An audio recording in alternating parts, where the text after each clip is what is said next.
मैं गोंडा जनपद की मीडिया और फैजाबाद अयोध्या की मीडिया को धन्यवाद करता हूं कि आप लोग समय निकाल करके इस कार्यक्रम में भाग लें।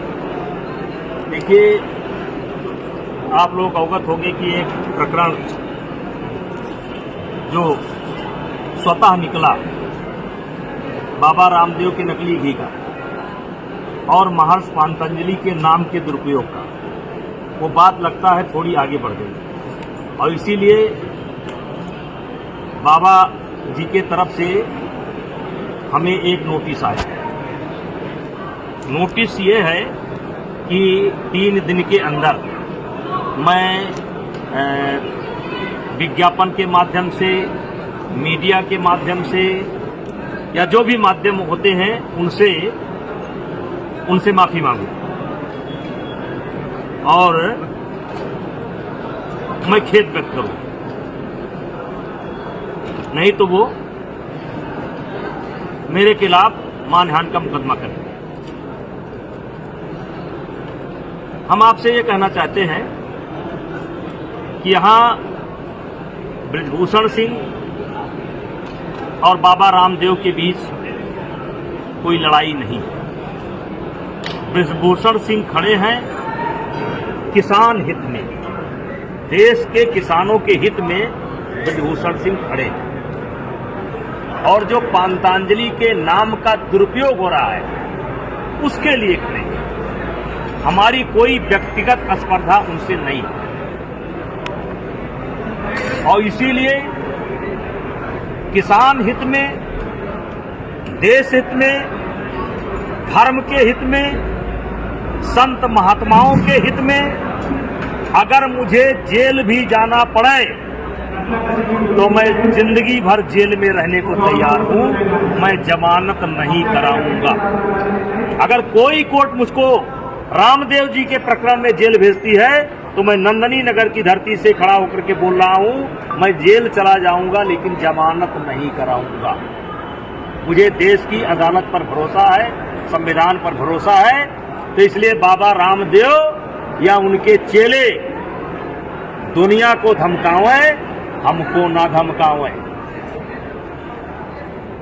हम देश हित में, समाज हित में कुछ भी कर सकते हैं। हम यहाँ पर जो बैठे हैं एक सामान्य परिवार में पैदा हुए और आज 6 बार से 7 बार से गोंडा की जनता, बलरामपुर की जनता, कैसरगंज की जनता जो मुझे बना रही है सांसद, विधायक, तो मैं रामदेव की कृपा पर नहीं बन रहा, मैं जनता की कृपा पर बन रहा और जनता मेरे साथ है। और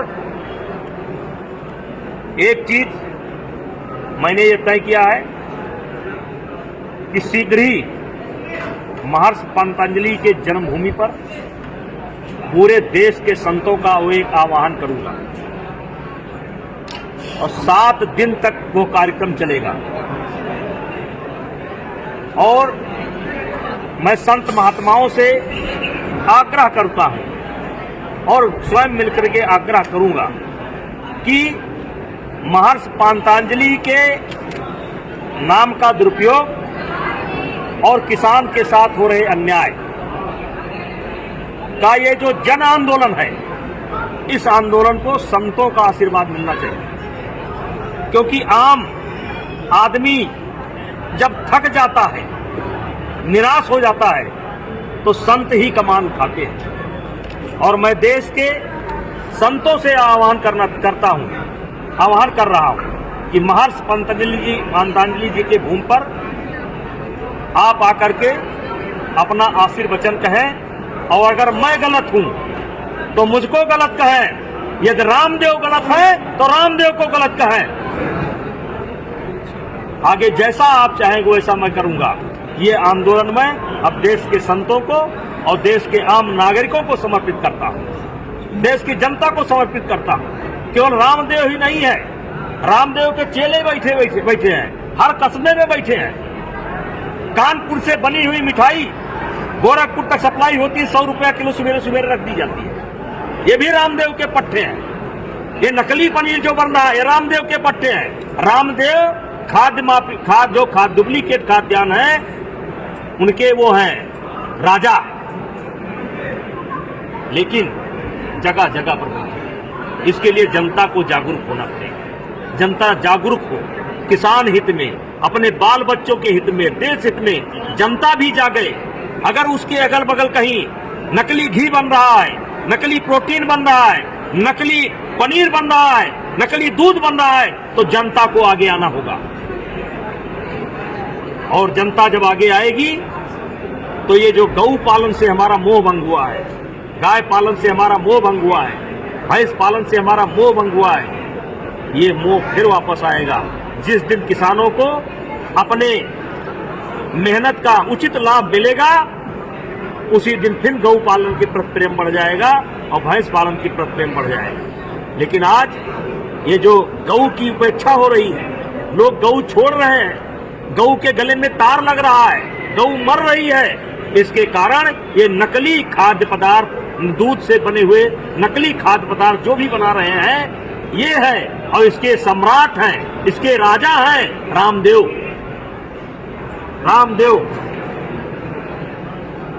इसलिए मैं सरकार से मांग करता हूं, चाहे भारत सरकार हो, चाहे उत्तर प्रदेश की सरकार हो, चाहे उत्तराखंड की सरकार हो, सबसे मांग करता हूं कि आप इस पर पाबंदी करें, इसको देखें। सर, उत्तराखंड सरकार ने और भारतीय सेना ने भी इनके कई सामानों पर प्रतिबंध लगा रखा है, फिर भी ये मार्केट में बिक रहे हैं और वहां नहीं चल रहे। देखिए, ये मैंने जो आपको दिया है इसमें बहुत कुछ है। जैसे इन्होंने एलोपैथिक पद्धति पर सवाल उठा दिया है, कोरोना की दवाई बना दी। इन्होंने छोड़ा किसको है? डॉक्टरों ने नहीं छोड़ा, एलोपैथिक पद्धति को नहीं छोड़ा, और फिर एलोपैथिक के शरण में जा रहे हैं। क्योंकि मेरे पास समय कम है, इसलिए मैंने आपको विस्तार से दिया है, और इसीलिए दिया है कि इसको सब छापिए। सेना में पतंजलि के उत्पाद पर बैन, कतर ने पतंजलि के आयात को रोका, थाईलैंड में पतंजलि के सामान पर लगाया बैन, सिंगापुर में पतंजलि के सामानों पर लगा बैन। नाक में सरसों का तेल डालो, कोरोना से दूरी। फिर बनाया कोरोनिल, फिर बनाया मैगी। पहले कहते थे मैगी और खूब खाने से गंभीर बीमारी होती है, फिर खुद ही वही बेचने लगे। एक बड़ा आरोप ये लगा है कि ये दूसरे के उत्पादों पर अपना ब्रांड लगाकर बेच रहे हैं। बहुत, ये सत्य है, ये सत्य है। ये ज्यादातर जैसे बिस्कुट वगैरह, शहद वगैरह, ये तमाम सामान ये केवल मतलब जिसको क्या कहते हैं, मार्केटिंग ने जजिया कर कह लीजिए, जैसे जजिया कर कह लीजिए। अब इनका इतना बड़ा नाम हो गया है कि आपको सामान बेचना है, आप इनका मुहर लगवा लीजिए और आमदनी का बहुत बड़ा भाग ये ले लेंगे, तो इसी को तो जजिया कर कहते हैं। सांसद जी, मोहर जो लगा रहे हैं वो तो हमारे आपके यहाँ के पूर्वज जो महर्षि पतंजलि जी हैं, उनका नाम का दोहन कर रहे हैं, और उसके बाद में भी आपसे इतना विरोध क्यों कर रहे हैं? नहीं, मैं जो है, देखिए, मेरा कोई विरोध नहीं है। मैं महर्षि पतंजलि का वो सदुपयोग कर रहे हैं या दुरुपयोग कर रहे हैं, ये जिम्मा मैं देश के संतों को देता हूँ, और इसीलिए शीघ्र ही एक संतों का सम्मेलन बुलाऊंगा, और जो कम से कम 7 दिन तक चलेगा, और देश के संत फैसला लेंगे कि रामदेव को हक है कि नहीं है। अब यह आंदोलन देश के संतों के हाथ में। रामदेव के बहुत करीबी आने वाले दिनों में बाबा रामदेव के उत्पादों पे बैन करने की मांग भारत सरकार को। देखिए, ऐसा है कि 100% कोई गलत नहीं होता, 100% न सही होता है, न 100% गलत होता है। लेकिन इनके जो भी उत्पाद है, विशेष करके ये जो खाद्य पदार्थ है इनके, ये तो बैन होने योग्य हैं, और या जांच करा लिया जाए तो खाने योग्य है। हाँ, अभी भारत सरकार, सारी सरकार कार्रवाई कर रही है, इसमें मैंने डिटेल दिया है, क्योंकि समय कम है इसलिए मैं आपको कहाँ तक बताऊं। अभी सेना ने भी प्रतिबंध लगाया है, इनके ऊपर 75 करोड़ का जुर्माना भी लगा है। ये बहुत बातें हैं, फिर क्या कर बताया मुझे। अब इनके गुरु थे राजीव दीक्षित, उनके पता ही नहीं कहाँ चले गए बेचारे। वही राजीव दीक्षित। हाँ, राजीव दीक्षित का पता नहीं, शंकर देव का पता नहीं, क्या है ये सब। तो राजीव दीक्षित की मौत पर आपको क्या लग रहा है कि नोटिस का जवाब दे रहे हैं? हाँ, उनकी नोटिस का जवाब है, ये छाप दीजिएगा। संसद जी, ये बताइए, जिस तरह से उन्होंने नोटिस दिया है, कानूनी प्रक्रिया अपनाई है, आपने भी मंजन किया था, आपको भी दांत में परेशानी हुई थी, डॉक्टर से सलाह ली थी, आप कानूनी प्रक्रिया क्यों नहीं अपना रहे हैं? आपको भी कानून का सहारा लेकर के उनको सजा दिलवानी चाहिए। कितना करोड़ मुकदमा लंबित है अदालतों में, उसका फैसला हो ही नहीं पा रहा है। हमें कहाँ फुर्सत है? हम तो जनता जगाने में लगे हैं। जनता बंद कर दे, उनका काम अपने आप समाप्त हो जाएगा।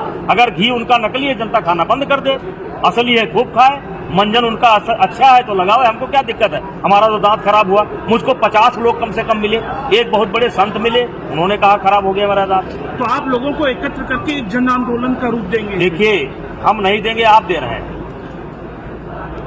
इसमें मीडिया का बहुत बड़ा सहयोग है, क्योंकि मैं जब बोला था अगर मीडिया न होती तो ये बात देश के कोने कोने तक न पहुंचती।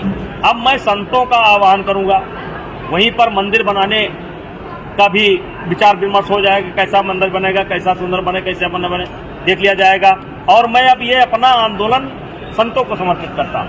मैं बिना संतों से पूछे कुछ काम नहीं करता। यानी आने वाले दिन में इस मांग को आप सदन में उठाएंगे कि रामदेव के उत्पादों को हम पहले जनता के सदन में उठाएंगे, संतों के सदन में उठाएंगे। संत जब अपने मुंह से कोई बात कहेंगे तो उसका बहुत बड़ा जोर होता है। जनता की अदालत बहुत बड़ी अदालत है, संतों की अदालत उससे भी बड़ी अदालत है। कहीं न कहीं संतों की अदालत एक तरीके से सुप्रीम समझ लीजिए, तो मैं उन संतों को ये दे रहा हूँ। तो संतों की आवाज बन के आप सदन में उठाएंगे, बैन करने की मांग करेंगे?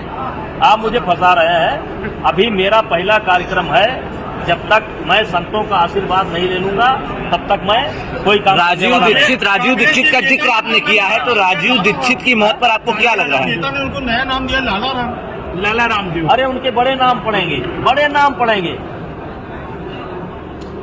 पड़ेंगे अभी। सांसद जी, आपने राजीव दीक्षित का जिक्र किया है, तो राजीव दीक्षित की मौत पर आपको क्या लग रहा है? क्योंकि बाबा रामदेव के वो बहुत करीबी थे और उनकी मौत पर देश को संदेह है, क्योंकि पोस्टमार्टम नहीं होने दिया था, और उसके पहले गुरुजी शंकरदेव तो लापता है अभी तक जी। ये भी चर्चा का विषय है, ये भी चर्चा का विषय। हमारा कोई आरोप नहीं है, लेकिन चर्चा का विषय है। सांसद जी, ये लड़ाई कब तक चलेगी? ये संघर्ष आपका कब तक चलेगा? ये कब तक चलेगा? क्या आपको लगता है ये 10-5 दिन में समाप्त होने वाला है? क्या आपको लगता है कि 10-5 दिन में समाप्त होने वाला है? अभी हमारे कार्यक्रम चल रहे हैं, अभी जन जागरण का कार्यक्रम चल रहा है। इसके बाद जो हम संतों का आह्वान करेंगे, फिर संत लोग अपना वो करेंगे, फिर संत रचना रचेंगे, तो आंदोलन चलेगा। ये रुकने